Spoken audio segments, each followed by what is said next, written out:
కరీంనగర్లోని సిపిఐ జిల్లా కార్యాలయం బద్దం ఎల్లారెడ్డి భవన్లో జరిగిన విలేకరుల సమావేశంలో మాట్లాడుతున్న సిపిఐ జాతీయ కార్యవర్గ సభ్యులు మాజీ MLA comrade Chada Venkat Reddy media సమావేశం నిర్వహించారు.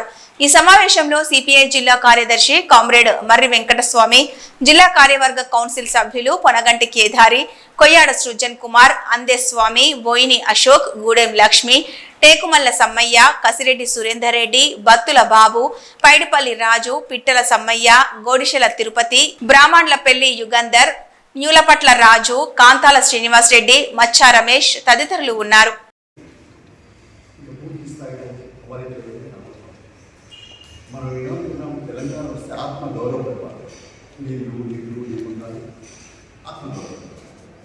ఆత్మగౌరవం సాగలేదు, ఆత్మవంచకత్వం సాగించి చేసి అనేక సందర్భాలు హైదరాబాద్ ధర్నా చౌక్ ఎట్టేస్తే నన్ను నేనే కన్వీనర్ ధర్నా చౌక్ సాధించింది.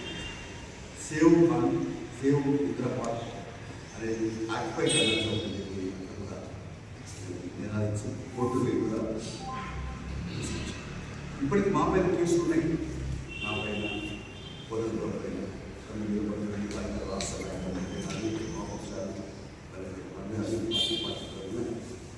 మరి ఈ ప్రభుత్వం అయినా ఆ కేసులు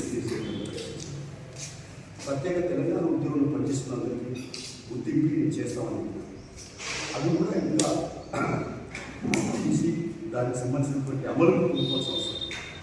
11 ఏళ్ళు వచ్చిన తర్వాత తెలంగాణ సాయుధ పోరాటంలో ఎవరైతే అమరులైనా త్యాగాలు ఆనాడు కేసీఆర్ పోయినాడు, ఇప్పుడు రేవంత్ రెడ్డి పోతున్నాం. కానీ వాళ్ళకి సంబంధించిన ఒక స్మృతి చిహ్నం లాంటివి కూడా ఏర్పాటు చేయడం. తెలంగాణ అంటే తెలంగాణ సాయుధ పోరాటం లేకుండా తెలంగాణ లేదు. ఈ విషయాన్ని పాల్గొంటున్నాం. సరే, బడ్జెట్కి సంబంధించి బడ్జెట్ సమావేశం మన బడ్జెట్ ఏంటి ఇలా చర్చ. బడ్జెట్ అనేది మేము చాలా బడ్జెట్ చూసినాం. 5 సంవత్సరాలలో మేము బడ్జెట్లను చూసినాం. అంకెల గారెంటీ ఫిగర్ బాగా హైట్ చూసినాం, కానీ ఖర్చు పూర్తి స్థాయి కాదు. అంతే నేననేది ఏంటంటే ఈ బడ్జెట్ అనేది అంకెల గారెంటీ కావాలి, అమలు బడ్జెట్ కావాలి అనేది. రెండవది విద్య, వైద్యం. సరే, రాజీవ్ సంబంధించినటువంటి స్వయం ఉపాధి పథకాల ఏదైతే ఇట్లాంటి నిరుద్యోగాలకు సంబంధించిన వాళ్ళకి వాళ్ళు చేసేది, ఉద్యోగాలకు వచ్చేది, ప్రతి హామీలు అమలు ప్రయత్నాలు సాగుతుంది. అసలు సాగుతుంది గుడ్డిగా కమ్యూనిస్ట్ పార్టీ గుడ్డిగా ప్రయత్నించింది, గుడ్డిగా సమర్థించింది.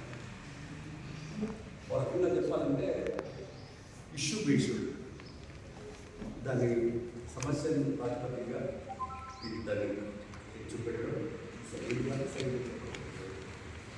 ఇప్పటికీ తెలంగాణ కనుక పేదవాళ్ళకి మిగిలినట్టు డబ్బు వచ్చిందంటే ఎవరు చెప్పుకుంటే టీఆర్ఎస్ చెప్పుకుంటే వాళ్ళ అడగలు భాషలు ఉషలేదు, ఇల్లు లేదు, జాగ్రత్త ఇచ్చినటువంటి